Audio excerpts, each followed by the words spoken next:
नमस्कार।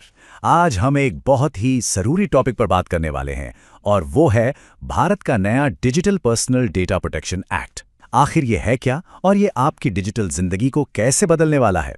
चलिए इसे आसान भाषा में समझते हैं।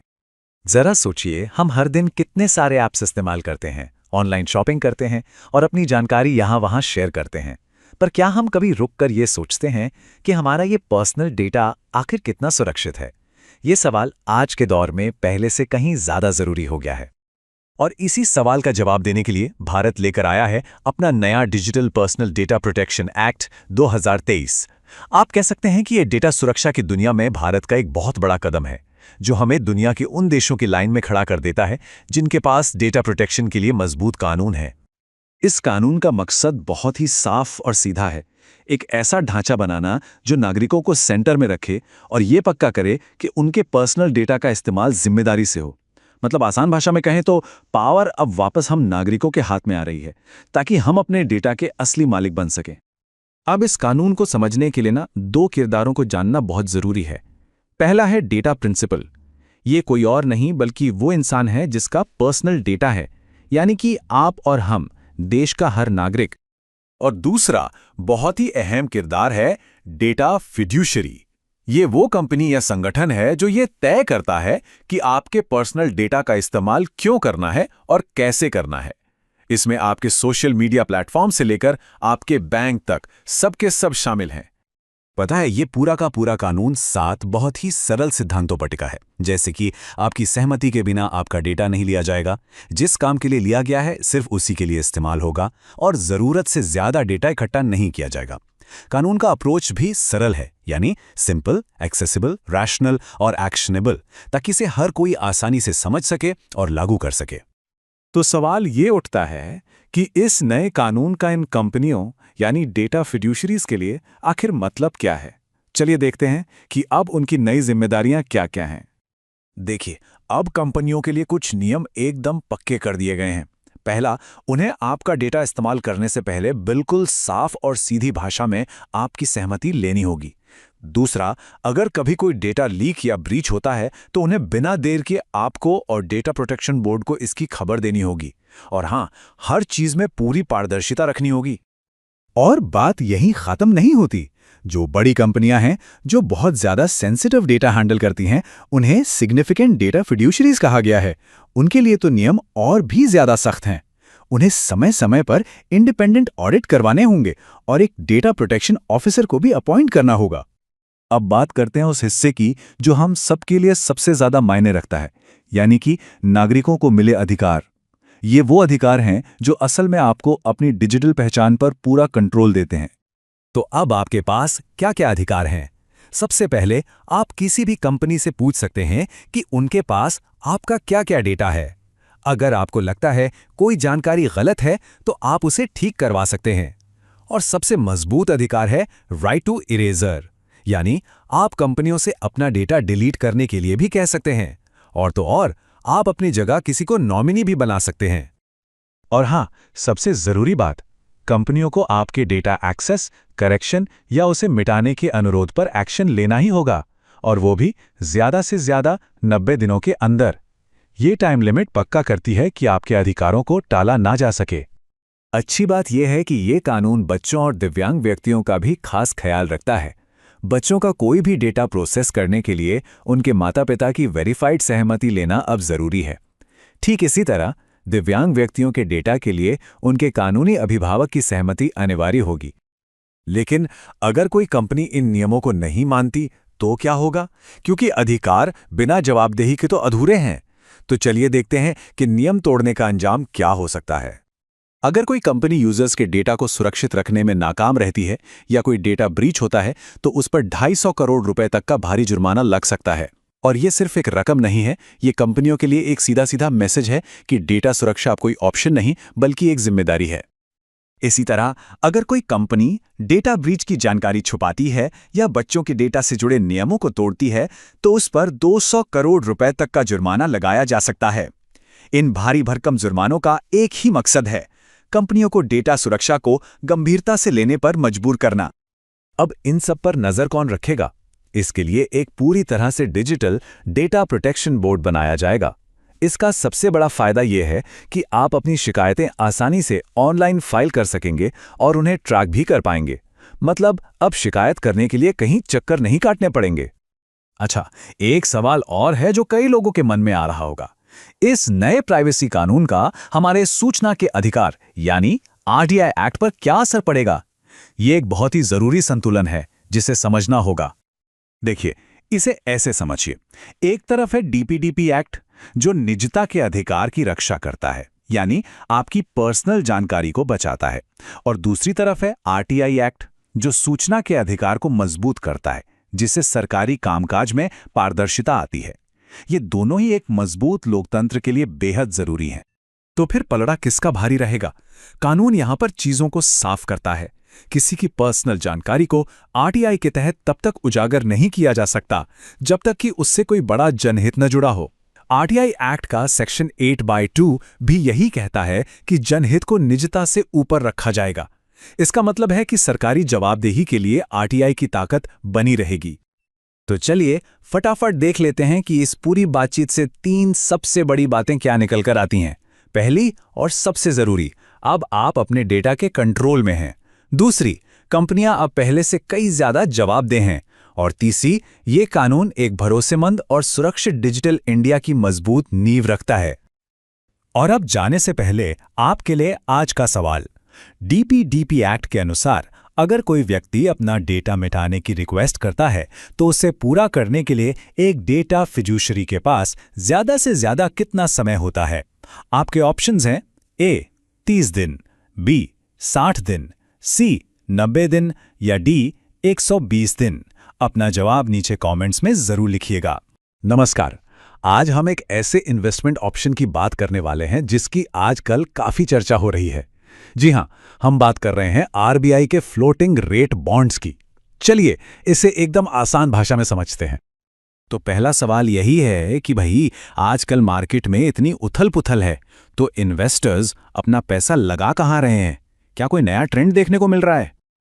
और इसका जवाब है हाँ। ऐसा लग रहा है कि इन्वेस्टर्स अब शेयर मार्केट और गोल्ड जैसे ट्रेडिशनल ऑप्शन से थोड़ा अलग सोच रहे हैं। वो एक ऐसा ऑप्शन ढूंढ रहे हैं जो सेफ भी हो और रिटर्न भी अच्छा दे। तो चलिए अपने पहले सेक्शन में पता लगाते हैं कि ये नया ठिकाना कौन सा है और इन्वेस्टर्स को आजकल क्या पसंद आ रहा है। और वो नई पसंद है रिजर्व बैंक ऑफ इंडिया के फ्लोटिंग रेट बॉन्ड्स, शॉर्ट में इन्हें एफआरबीज भी कहते हैं। सरकार का सपोर्ट होने की वजह से ये बॉन्ड्स इन्वेस्टर्स के बीच काफी तेजी से पॉपुलर हो रहे हैं। अब सवाल ये है कि आखिर क्यों? इसकी एक बहुत बड़ी वजह है इनका शानदार रिटर्न। इन बॉन्ड्स पर जो इंटरेस्ट मिलता है ना, वो नेशनल सेविंग सर्टिफिकेट यानी एनएससी की दर से 35 बेसिस पॉइंट्स मतलब कि 0.35% ज्यादा होता है। तो चलिए अब जरा डिटेल में समझते हैं कि ये फ्लोटिंग रेट बॉन्ड्स आखिर होते क्या हैं और ये काम कैसे करते हैं। देखिए, बिल्कुल आसान शब्दों में कहें तो फ्लोटिंग रेट बॉन्ड एक तरह की सरकारी सिक्योरिटी है और इसकी सबसे खास बात यह है कि इस पर मिलने वाला इंटरेस्ट रेट्स फिक्स नहीं होता। ये एक बेंचमार्क के हिसाब से हर 6 महीने में बदलता रहता है और इसीलिए इसे फ्लोटिंग कहते हैं। और मजे की बात यह है कि ये बॉन्ड्स कोई नई चीज नहीं है। भारत में इन्हें पहली बार 1995 में ही लॉन्च कर दिया गया था, लेकिन आजकल के इकोनॉमिक माहौल ने इन्हें फिर से एक बहुत पॉपुलर और सेफ इन्वेस्टमेंट ऑप्शन बना दिया है। तो सवाल आता है कि इसमें पैसा लगा कौन सकता है? तो सुनिए, कोई भी भारतीय नागरिक चाहे अकेले या जॉइंट होल्डर के तौर पर, और हिंदू अनडिवाइडेड फैमिली यानी HUFs, ये सब इसमें इन्वेस्ट कर सकते हैं। पर हाँ, एक बात का ध्यान रखना बहुत जरूरी है। नॉन रेजिडेंट इंडियंस यानी NRIs इन बॉन्ड्स में इन्वेस्ट नहीं कर सकते। चलिए अब इस पूरी कहानी के सबसे जरूरी हिस्से पर आते हैं और ये समझते हैं कि इस बॉन्ड की जो फ्लोटिंग इंटरेस्ट रेट है वो आखिर तय कैसे होती है। इस प्रोसेस को समझने के लिए बेंचमार्क रेट शब्द को समझना जरूरी है। ये वो बेस रेट है जिससे बॉन्ड का इंटरेस्ट रेट जुड़ा होता है, और आरबीआई के इन फ्लोटिंग रेट बॉन्ड्स के लिए बेंचमार्क है नेशनल सेविंग्स सर्टिफिकेट यानी NSC पर मिलने वाला इंटरेस्ट रेट। इसका कैलकुलेशन बहुत ही सीधा है। स्टेप 1, सरकार NSC की जो भी इंटरेस्ट रेट तय करती है उसे बेस मान लिया जाता है। स्टेप 2, फिर उसमें 35 बेसिस पॉइंट्स यानी 0.35% जोड़ दिया जाता है। और स्टेप 3, बस यही फाइनल रेट अगले 6 महीनों के लिए लॉक हो जाती है और फिर 6 महीने बाद इसे दोबारा इसी प्रोसेस से रीसेट किया जाता है। तो अब जब हम ये समझ चुके हैं कि ये बॉन्ड्स क्या हैं और कैसे काम करते हैं, तो असली सवाल पर आते हैं। किसी को इसमें पैसा क्यों लगाना चाहिए? इसके बड़े फायदे क्या क्या हैं? इसको समझने के लिए एक सिचुएशन इमेजिन कीजिए। मान लीजिए किसी ने अपना पैसा फिक्स्ड रेट पर इन्वेस्ट किया है। अब अगर देश में इंटरेस्ट रेट्स बढ़ने लगें, तो उस इन्वेस्टमेंट का क्या होगा? उसे तो पुरानी कम दर पर ही रिटर्न मिलता रहेगा ना, है ना? और यहीं पर फ्लोटिंग रेट बॉन्ड अपना जादू दिखाता है। जहां फिक्स रेट बॉन्ड में इंटरेस्ट रेट जाम हो जाता है, वहीं फ्लोटिंग रेट बॉन्ड में ये मार्केट के साथ बदलता है। इसका सीधा मतलब ये है कि जब भी इकोनॉमी में इंटरेस्ट रेट्स बढ़ेंगे, इन बॉन्ड्स पर मिलने वाला रिटर्न भी अपने आप बढ़ जाएगा। ये आपको इंटरेस्ट रेट के रिस्क से बचाता है। इसीलिए किसी भी इन्वेस्टमेंट पोर्टफोलियो को डाइवर्सिफाई करने और रिस्क को बैलेंस करने के लिए एफआरबीज एक बहुत ही शानदार टूल हो सकते हैं। क्योंकि एफआरबी का रेट पूरी तरह एनएससी पर डिपेंड करता है, तो ये भी जरूरी है कि हम जल्दी से एनएससी स्कीम को भी समझ लें ताकि पूरी पिक्चर क्लियर हो जाए। तो देखिए, नेशनल सेविंग सर्टिफिकेट यानी एनएससी एक 5 साल की सेविंग स्कीम है। अभी इसका इंटरेस्ट रेट 7.7% चल रहा है, जो सालाना कंपाउंड होता है। इसमें कम से कम 1,000 रुपये से इन्वेस्टमेंट शुरू कर सकते हैं और मैक्सिमम की कोई लिमिट नहीं है। और हाँ, कोई भी रेसिडेंट इंडियन इसमें इन्वेस्ट कर सकता है। चलिए, अब इस पूरी बातचीत को फटाफट समेट लेते हैं और उन मेन पॉइंट्स पर एक नज़र डालते हैं जो हमें याद रखने हैं। और हाँ, इसके बाद एक सवाल भी है। तो 4 सबसे ज़रूरी बातें। पहली, एफआरबी सरकारी बॉन्ड है जिनका इंटरेस्ट रेट फिक्स नहीं होता, बदलता रहता है। दूसरी, इनका रेट हमेशा एनएससी रेट से 0.35% ज़्यादा होता है। तीसरी, ये बढ़ते इंटरेस्ट रेट के माहौल में इन्वेस्टमेंट को प्रोटेक्ट करते हैं। और चौथी, इनमें सिर्फ रेसिडेंट इंडियंस ही इन्वेस्ट कर सकते हैं। और अब बारी है आज के सवाल की, जो हमारी इसी बातचीत पर बेस्ड है। सवाल है, आरबीआई के फ्लोटिंग रेट बॉन्ड्स यानी एफआरबीज में इनमें से कौन निवेश करने के लिए एलिजिबल नहीं है? आपके ऑप्शंस हैं: ए, एक भारतीय नागरिक, बी, एक हिंदू अविभाजित परिवार एचयूएफ, सी, एक अनिवासी भारतीय एनआरआई, या डी, संयुक्त धारक जॉइंट होल्डर्स। अपना जवाब नीचे कमेंट्स में जरूर बताइएगा। कभी सोचा है कि चीन, जो कभी दुनिया के सबसे प्रदूषित देशों में से एक था, उसने कुछ ही सालों में अपने शहरों की हवा कैसे साफ कर ली?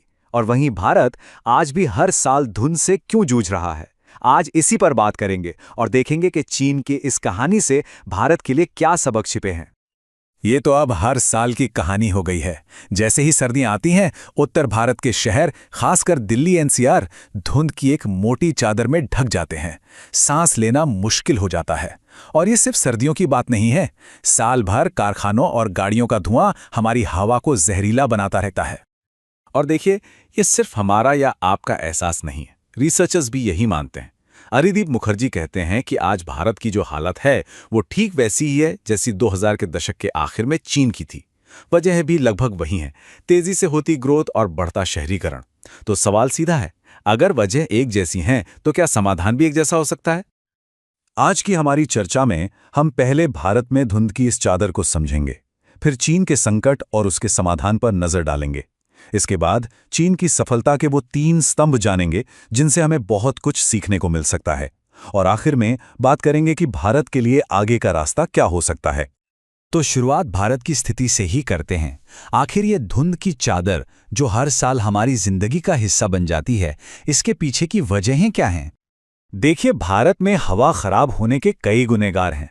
एक तरफ तो औद्योगिक गतिविधियां और गाड़ियों का धुआं है जो साल भर चलता रहता है। और फिर सर्दियों में जब पराली जलती है और मौसम की वजह से हवा ठहर जाती है, तो यही समस्या एक भयानक संकट का रूप ले लेती है। अच्छा, अब जरा चीन की तरफ चलते हैं। एक वक्त था जब बीजिंग जैसे शहरों में प्रदूषण को एयरपोकैलिप्स कहा जाने लगा था, मतलब वायु प्रलय। हालत बहुत खराब थी, लेकिन उन्होंने इस चुनौती को एक मौके की तरह लिया। चीन की कहानी शुरू होती है 1978 के आर्थिक सुधारों से। विकास तो तेजी से हुआ, लेकिन उसकी कीमत प्रदूषण से चुकानी पड़ी। 2000 के दशक तक हालत इतनी बिगड़ी कि लोग सड़कों पर उतर आए। फिर 2008 के बीजिंग ओलंपिक ने दुनिया का ध्यान खींचा और सरकार पर दबाव बढ़ा, और आखिरकार 2013 में चीन ने प्रदूषण के खिलाफ एक राष्ट्रव्यापी जंग छेड़ दी। और इस जंग का नतीजा हैरान करने वाला था। 2013 के बाद से चीन के करीब 80% हिस्सों में हवा की क्वालिटी बेहतर हुई है। ये कोई छोटी मोटी कामयाबी नहीं है। तो आखिर उन्होंने ये किया कैसे? देखिए, चीन की यह सफलता किसी एक चीज का नतीजा नहीं थी। इसके पीछे एक बहुत ही सोची समझी रणनीति थी जो 3 मजबूत पिलर्स यानी स्तंभों पर टिकी थी। ये 3 स्तंभ थे। पहला, सरकारी अधिकारियों की जवाबदेही तय करना। दूसरा, प्रदूषण फैलाने वाली इंडस्ट्रीज पर नकेल कसना। और तीसरा, क्लीन ट्रांसपोर्ट यानी साफ सुथरे परिवहन को बढ़ावा देना। चलिए जरा इन्हें थोड़ा और समझते हैं। चीन का सबसे बड़ा हथियार था ये कैडर इवैल्यूएशन सिस्टम। उन्होंने एक बहुत सीधी सी बात की। सरकारी अधिकारियों का प्रमोशन और करियर उनके इलाके की हवा की क्वालिटी से जोड़ दिया। मतलब अगर आपके शहर की हवा साफ है तो आपको तरक्की मिलेगी, अगर हवा खराब हुई तो आपका करियर भी नीचे जाएगा। इसने सबको सीधे सीधे जिम्मेदार बना दिया। और क्लीन ट्रांसपोर्ट को लेकर चीन कितना गंभीर था, इसका अंदाजा आप इसे एक उदाहरण से लगा लीजिए।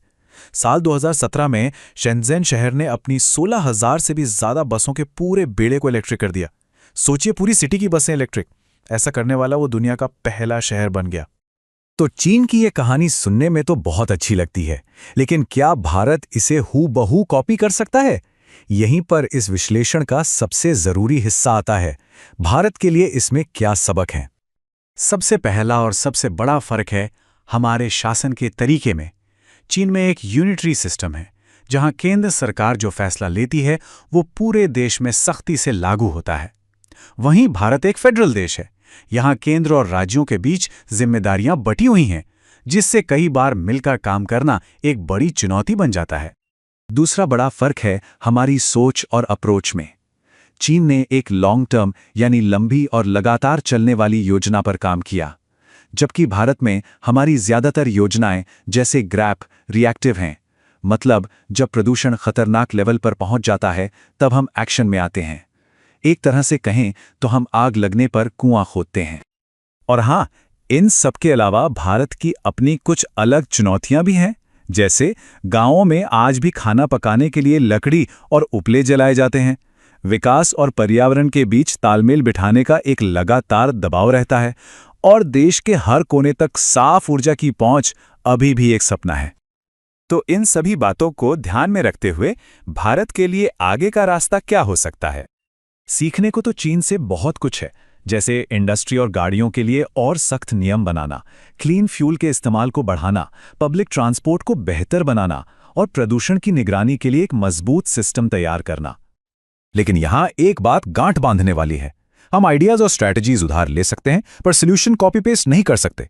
जो भी समाधान निकलेगा वो भारत की अपनी जमीनी हकीकत, चाहे वो सामाजिक हो, आर्थिक हो या राजनीतिक, उसके हिसाब से ही होना चाहिए। और आखिर में ये सब आकर एक ही बड़े सवाल पर टिक जाता है।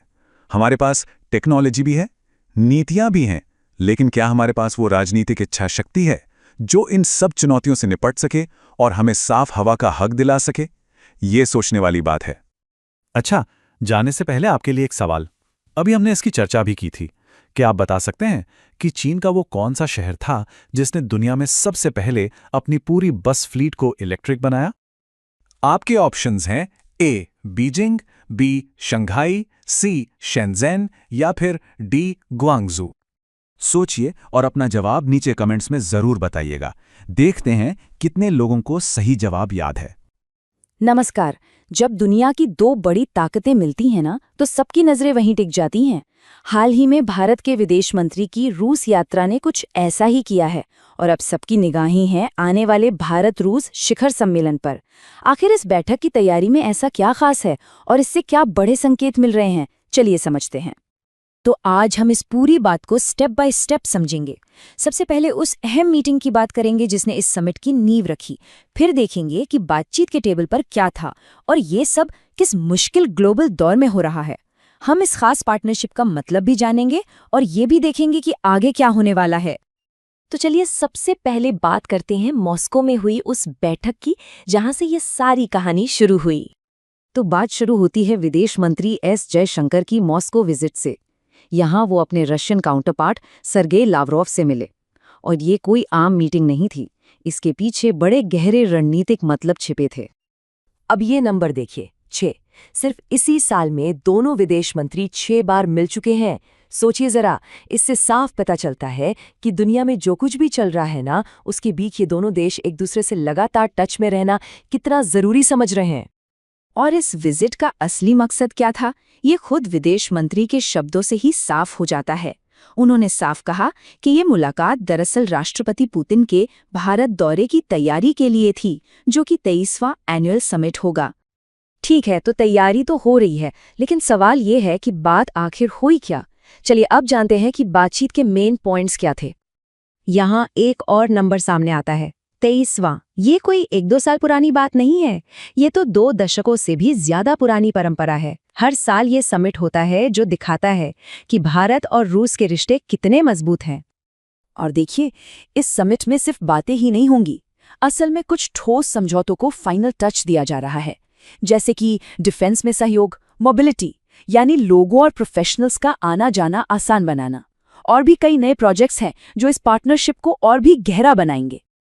लेकिन देखिए, आज के समय में कोई भी 2 देशों की बात सिर्फ उन दोनों तक सीमित नहीं रहती। हमें ये भी समझना होगा कि भारत और रूस ये सब एक बहुत ही कॉम्प्लेक्स ग्लोबल सिचुएशन के बीच कर रहे हैं। तो अपनी आपसी बातों के अलावा दुनिया में जो बड़े मुद्दे चल रहे हैं, उन पर भी खुलकर बात हुई। यूक्रेन का संघर्ष हो, मिडिल ईस्ट के हालात हों या फिर अफगानिस्तान, ये वो सब मसले हैं जहां दुनिया भले ही बटी हुई हो, पर ये दोनों देश मिलकर कोई रास्ता निकालने की कोशिश कर रहे हैं। और इसी मुश्किल माहौल का एक बढ़िया उदाहरण है ये। एक तरफ तो वॉशिंगटन से प्रेशर है कि भारत रूस से तेल का इंपोर्ट कम करे, और दूसरी तरफ भारत का स्टैंड बिल्कुल क्लियर है कि हमारी जो इंपोर्ट पॉलिसीज हैं वो हमारे लोगों, हमारे कंज्यूमर्स के हितों को देखकर ही तय होंगी। तो इन सब चीजों के बीच चलिए अब इस रिश्ते की जड़ को समझते हैं। आखिर क्या है जो भारत रूस की इस स्ट्रैटेजिक पार्टनरशिप को इतना स्पेशल बनाता है। देखिए, ऑफिशियली इस रिश्ते को एक नाम दिया गया है, विशेष और विशेषाधिकार प्राप्त रणनीतिक साझेदारी। अब ये सुनने में भले ही भारी भरकम लगे, पर इसका मतलब बहुत सीधा है। एक ऐसा रिश्ता जो डिफेंस, एनर्जी से लेकर साइंस और पॉलिटिक्स तक हर फील्ड में बहुत गहरा और भरोसे वाला है। और एस जयशंकर का ये एक बयान इस पार्टनरशिप की अहमियत को बहुत अच्छे से समझाता है। उनके मुताबिक ये रिश्ता सिर्फ इन 2 देशों के लिए नहीं है, बल्कि ये तो पूरी दुनिया की पॉलिटिक्स में एक स्टेबिलिटी, एक स्थिरता लाने वाला फैक्टर रहा है। तो ये सारी बातें हो गईं। अब सवाल है कि आगे क्या। जाहिर सी बात है, अब सबकी नज़रें उस बड़े समिट पर हैं। तो कुल मिलाकर बात यह है कि प्रेसिडेंट पुतिन का भारत दौरा बहुत जल्द होने वाला है, और उम्मीद यही है कि इस दौरे से न सिर्फ ये पुराने रिश्ते और मजबूत होंगे, बल्कि नए अग्रीमेंट्स के साथ इस पार्टनरशिप को भविष्य के लिए एक नई डायरेक्शन भी मिलेगी। तो ये थी पूरी बात कि भारत रूस समिट की तैयारियां कैसे चल रही हैं।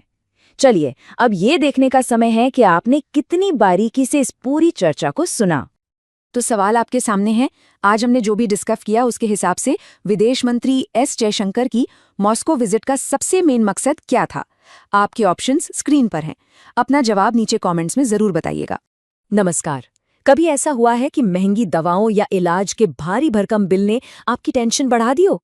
देखिए, भारत में ये एक बहुत ही आम बात है, लेकिन सरकार की 2 बहुत जरूरी योजनाएं हैं, अमृत फार्मेसी और जन औषधि केंद्र, जो इस बोझ को कम करने के लिए लगातार काम कर रही हैं। तो आज हम यही जानेंगे कि ये योजनाएं आखिर हैं क्या, काम कैसे करती हैं और असल में आम इंसान को इनसे कितना फायदा हो रहा है। और ये टॉपिक आज और भी ज़्यादा रेलेवेंट इसलिए हो जाता है क्योंकि अमृत फार्मेसी ने हाल ही में अपने कामयाब ऑपरेशन के 10 साल पूरे किए हैं। तो चलिए इसी मौके पर इन योजनाओं को जरा करीब से समझते हैं। तो आज हम क्या क्या जानने वाले हैं? सबसे पहले बात करेंगे अमृत फार्मेसी के 10 साल पूरे होने की, फिर समझेंगे कि जन औषधि केंद्र क्या है, दोनों को कंपेयर करेंगे और देखेंगे कि इनसे जनता को कितना फायदा हुआ है। और हाँ, आखिर में आपके लिए एक सवाल भी है। तो चलिए पहले हिस्से से शुरू करते हैं, अमृत फार्मेसी का 10 साल का ये सफर जो वाकई एक बड़ा मील का पत्थर है। देखिए, ये कोई छोटा मोटा इवेंट नहीं था, इसकी 10वीं सालगिरह का उद्घाटन खुद यूनियन हेल्थ मिनिस्ट्री ने नई दिल्ली में किया। इससे ही आप इस योजना के महत्व का अंदाजा लगा सकते हैं। तो सवाल उठता है कि आखिर ये अमृत फार्मेसी है क्या? अगर आसान शब्दों में कहूं तो इसका एक ही मकसद है, सस्ती दरों पर दवाएं और भरोसेमंद मेडिकल इम्प्लांट्स लोगों तक पहुंचाना। अमृत, इसका पूरा नाम है affordable medicines and reliable implants for treatment. जैसा कि नाम से ही पता चल रहा है, इसे 2015 में स्वास्थ्य मंत्रालय ने इसी लक्ष्य के साथ शुरू किया था कि इलाज को हर किसी के लिए सस्ता बनाया जा सके। मतलब इसका सीधा सा मकसद है कि लोगों का आउट ऑफ पॉकेट खर्चा, यानी जो पैसा इलाज पर अपनी जेब से लगता है, वो कम हो। अब इसे लागू कौन कर रहा है? ये जिम्मेदारी है स्वास्थ्य मंत्रालय की एक मिनी रत्न company HLL life care limited की। और सबसे खास बात यह है कि यहाँ सिर्फ दवाएं ही नहीं बल्कि इम्प्लांट्स और सर्जिकल सामान भी काफी कम दामों पर मिलते हैं। और इसका असर कैसा रहा है? जबरदस्त। जरा इस नंबर पर गौर कीजिए, 8,395 करोड़ रुपए। ये वो रकम है जो मरीजों ने अपनी जेब से बचाई है। सोचिए, ये पैसा कितने परिवारों के लिए कितनी बड़ी राहत होगी। और ये फायदा सिर्फ कुछ ही लोगों तक सीमित नहीं रहा है। अब तक 6,85,00,000 से भी ज्यादा मरीज इन सस्ती सेवाओं का लाभ उठा चुके हैं। ये आंकड़ा खुद बताता है कि ये योजना देश के कोने-कोने में लोगों की जिंदगी को कैसे छू रही है। अच्छा, ये तो हुई अमृत फार्मेसी की बात। चलिए अब दूसरी बड़ी योजना यानी जन औषधि केंद्र को समझते हैं, जिसका लक्ष्य है अच्छी क्वालिटी की जेनेरिक दवाएं लोगों तक पहुंचाना। जन औषधि केंद्र असल में प्रधानमंत्री भारतीय जन औषधि परियोजना यानी PMBGP का हिस्सा हैं। और यहाँ एक दिलचस्प बात है, अमृत फार्मेसी के उलट ये योजना हेल्थ मिनिस्ट्री की नहीं बल्कि ministry of chemicals and fertilisers के तहत आती है। इस योजना का सफर 2008 में शुरू हुआ था। फिर 2015-16 में इसे एक नई ऊर्जा दी गई, इसे दोबारा से स्ट्रक्चर्ड किया गया और नतीजा, आज पूरे देश में 16,000 से भी ज्यादा जन औषधि केंद्र लोगों को सस्ती दवाएं दे रहे हैं। इन सेंटर्स पर आपको 2,100 से ज्यादा तरह की दवाएं और 300 से ज्यादा सर्जिकल आइटम्स मिलते हैं। लेकिन सिर्फ सस्ता होना ही तो काफी नहीं है, क्वालिटी भी तो जरूरी है ना? इसीलिए ये सभी दवाएं WHO GMP के स्टैंडर्ड्स पर बनती हैं और NABL सर्टिफाइड लैब्स में इनकी जांच होती है। और हाँ, जन औषधि सुगम ऐप की मदद से आप अपने नजदीकी केंद्र को बड़ी आसानी से ढूंढ भी सकते हैं। तो अब जब हमने दोनों योजनाओं को समझ लिया है, तो चलिए एक बार देखते हैं कि इनमें क्या समानताएं हैं और क्या अंतर हैं। तो मुख्य अंतर क्या है? जैसा कि आप देख सकते हैं, सबसे बड़ा फर्क तो मंत्रालय का है। अमृत फार्मेसी स्वास्थ्य मंत्रालय के तहत है और जनऔषधि केंद्र रसायन मंत्रालय के। दूसरा बड़ा फर्क इनके फोकस का है। अमृत फार्मेसी दवाओं के साथ साथ महंगे इम्प्लांट्स पर भी ध्यान देती है, जबकि जनऔषधि केंद्रों का मेन फोकस जेनेरिक दवाओं को पॉपुलर बनाना है। तो भले ही मंत्रालय अलग हों और फोकस में थोड़ा बहुत फर्क हो, लेकिन मंजिल एक ही है, ये पक्का करना कि महंगा इलाज किसी के रास्ते में रुकावट ना बने और हेल्थ केयर सर्विसेज सबकी पहुंच में हों। तो अब आते हैं सबसे बड़े सवाल पर। इन सब योजनाओं का, इन आंकड़ों का आम जनता के लिए असल मतलब क्या है? क्या इससे वाकई जमीन पर कोई फर्क पड़ रहा है? जवाब है हाँ, और ये फर्क सीधा सीधा सेहत पर होने वाले खर्च में दिखता है। असल में ये योजनाएं भारत में इलाज पर होने वाले उस भारी भरकम खर्च को कम करने में एक बहुत ही अहम रोल निभा रही हैं, जो अक्सर परिवारों को कर्ज में डुबो देता है। इन योजनाओं से करोड़ों परिवारों को सीधी फाइनेंशियल राहत मिल रही है। चलिए अब आज की इस पूरी जानकारी के आधार पर आपकी नॉलेज को थोड़ा टेस्ट करते हैं। तो आज का सवाल ध्यान से सुनिएगा। अमृत फार्मेसी योजना किस केंद्रीय मंत्रालय के द्वारा लागू की गई है? आपके ऑप्शंस हैं A रसायन और उर्वरक मंत्रालय, B स्वास्थ्य एवं परिवार कल्याण मंत्रालय, C वाणिज्य और उद्योग मंत्रालय या D आयुष मंत्रालय। आपको क्या लगता है, सही जवाब क्या है? अपना जवाब नीचे कमेंट्स में जरूर बताइएगा। हमें ये देखकर खुशी होगी कि आपने आज कितना कुछ सीखा। स्वास्थ्य से जुड़ी ऐसी ही और जरूरी जानकारियों के लिए हमारे साथ बने रहें। धन्यवाद।